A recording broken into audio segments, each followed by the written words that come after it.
ക്രിപ്റ്റോയിലെ പ്രധാന പ്രശ്നങ്ങളിലൊന്നാണ് wallet hacking എന്നുള്ളത്. നമ്മൾ സ്ഥിരമായിട്ട് ഉപയോഗിക്കുന്ന വാലറ്റുകളിൽ ചിലപ്പോൾ നമ്മുടെ കുറേ ഫണ്ടുകൾ ഉണ്ടാകും. ഏതെങ്കിലും ഒരു പ്രോട്ടോക്കോളിലോ ഏതെങ്കിലും ഒരു ആപ്പിലോ നമുക്കത് കണക്ട് ചെയ്യാൻ പേടിയുമായിരിക്കും. അത്തരം സിറ്റുവേഷനിൽ നമ്മൾ ഉപയോഗിക്കുന്ന ഒരുതരം വാലറ്റുകളാണ് ബർണർ വാലറ്റ് എന്ന് പറയുന്നത്. എന്താണ് ബർണർ വാലറ്റ്? ബേസിക്കലി നമ്മുടെ ഡിസ്പോസിബിൾ ഗ്ലാസിന് തുല്യമാണ് burner wallet. One time use only.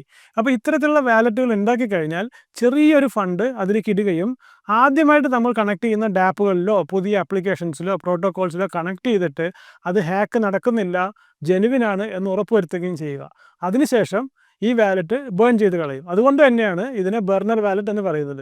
ഇത്തരത്തിലുള്ള ഡിസ്പോസിബിൾ വാലറ്റ് ഉപയോഗിക്കുന്നത് എന്തുകൊണ്ട് നമ്മുടെ പോർട്ട്ഫോളിയോയ്ക്ക് നല്ലൊരു ഐഡിയ ആണ്. ഇതുവഴി നമ്മൾ ഉറപ്പാക്കേണ്ട ഒരു കാര്യം വളരെ കുറച്ച് എമൗണ്ട് മാത്രമേ അതിലേക്ക് ഇടുകയുള്ളൂ എന്നുള്ളതും നമ്മുടെ മെയിൻ വാലറ്റുമായിട്ട് യാതൊരു ട്രാൻസാക്ഷൻ ഹിസ്റ്ററി പാടില്ല എന്നുള്ളതുമാണ് ഇതിൽ നമ്മൾ ഉറപ്പാക്കേണ്ടത്. ഇത്തരത്തിൽ നമ്മുടെ മെയിൻ വാലറ്റുകൾ വളരെ സേഫായിട്ട് നമുക്ക് വയ്ക്കാൻ പറ്റും.